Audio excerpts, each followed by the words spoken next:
on a regular basis. Today, we will talk about the value of loving our neighbor. Just heard Rabbi Schindler speak and reflect upon it very profoundly.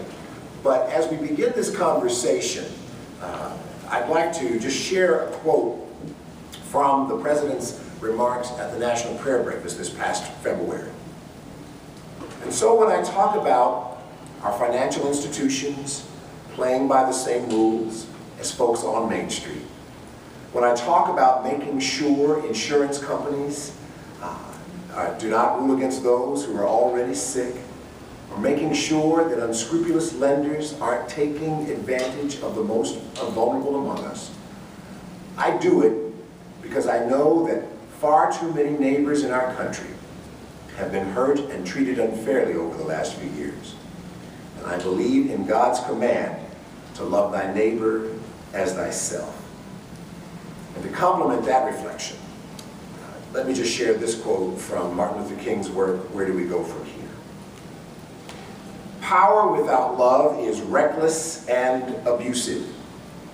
And love without power is sentimental and anemic.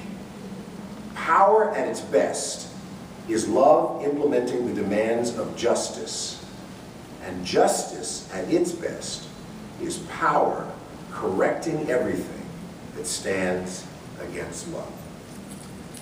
So with that framework, I'd like for this conversation to begin by asking those participants who are with us this morning to speak a little bit about how they understand the value, the concept of loving our neighbor as ourselves, how they see it exemplified in their own faith traditions.